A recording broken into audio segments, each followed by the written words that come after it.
Hello friends, मेरा नाम है शशांक सिंह और आप देख रहे हैं मेरा यूट्यूब चैनल। आज का जो टॉपिक है जिसके बारे में मैं बात करने जा रहा हूं वो है यूनियन एंड इट्स टेरिटरी। जी हाँ, यानी कि मैं आज अपने कॉन्स्टिट्यूशन पॉलिटी के पार्ट 1 के बारे में, यानी हमारे आर्टिकल अनुच्छेद 1, 2, 3, 4 इनके बारे में आज मैं बात करने जा रहा हूँ। तो क्या क्या होते हैं हमारे आर्टिकल्स और क्या मेंशन किया गया है इन चीज़ों में, तो चलिए शुरुआत करते हैं एक एक करके। तो मैं बात करूंगा पहले आर्टिकल नंबर 1 के बारे में। तो आर्टिकल 1 क्या कहता है? आर्टिकल नंबर 1 जो है हमारा कहता है name and territory of the union. तो यहाँ पे दो टर्म्स दिए गए हैं, name and territory of the union. तो पहले मैं बात करूंगा नेम के बारे में।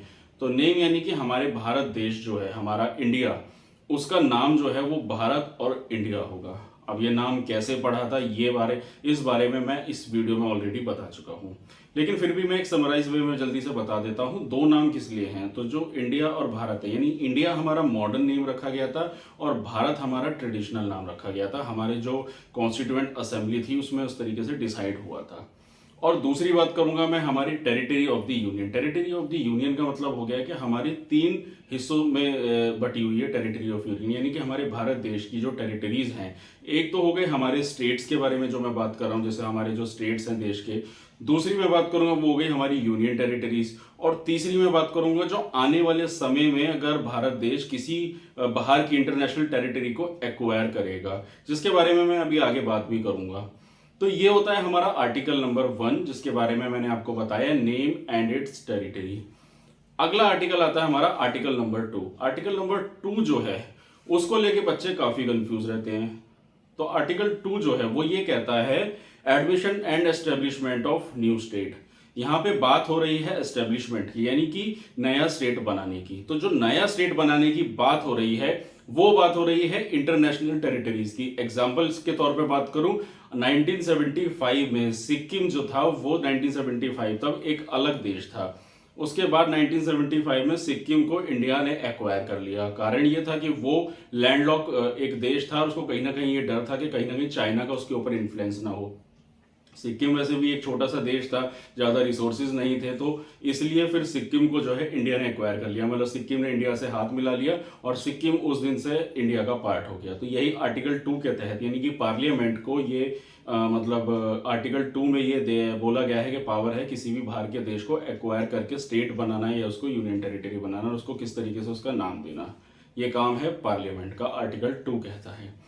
फिर मैं बात करूंगा आर्टिकल, जो हमारा आर्टिकल 3 कहता है, ये आर्टिकल 2 से एकदम सिमिलर है। जैसे आर्टिकल 2 जो है वो बात करता है उन एरियाज की जो इंडिया का पार्ट नहीं है, लेकिन आर्टिकल 3 बात करता है हमारे उन एरियाज की जो हमारे देश का ऑलरेडी पार्ट है, यानी कि जो स्टेट्स हैं उनको कम ज्यादा करना। जैसे एग्जांपल के तौर पे बात करूं, 2014 में आंध्र प्रदेश में से निकाला गया था तेलंगाना और दोनों अलग अलग स्टेट्स बना दिए गए थे। उसके अलावा उत्तराखंड को भी उत्तर प्रदेश से अलग कर दिया गया था। तो ये एग्जांपल्स होता है हमारे आर्टिकल 3 की, यानी कि पार्लियामेंट को पावर है आर्टिकल 3 के तहत कि किसी भी स्टेट्स की जो बाउंड्रीज होती है उसको कम या ज्यादा करने की, यानी कि उसको डिवाइड किया जा सकता है या मर्ज किया जा सकता है। और हमारे संविधान में ऐसे कई सारे एग्जाम्पल्स और ऐसे हमारे इतिहास में कई सारे एग्जाम्पल्स देखने को मिलेंगे कि जो कई सारे स्टेट्स जो है डिवाइड हुए हैं। तो दोस्तों ये था आर्टिकल 3।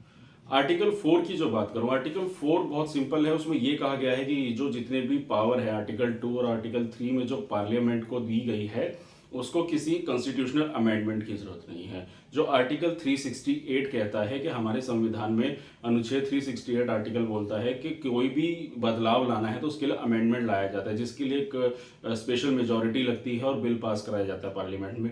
उसके लिए कोई जरूरत नहीं है, ये सिंपल मेजोरिटी से पास किया जा सकता है। तो ये है हमारा आर्टिकल 4, हमारा जो हमारा बताया गया है जिसमें अमेंडमेंट की जरूरत नहीं होती है। तो दोस्तों ये था मेरा आज का topic about union and it's territory. अगर आपको मेरा काम अच्छा लग रहा है तो आप मेरे चैनल को लाइक कीजिए, सब्सक्राइब कीजिए और कमेंट बॉक्स में अपना सजेशन देते रहिएगा, ताकि आने वाले समय में आपको और ऐसी इंफॉर्मेटिव वीडियोस मिलती रहेंगी। तो दोस्तों आज के लिए बस इतना ही। Thank you very much.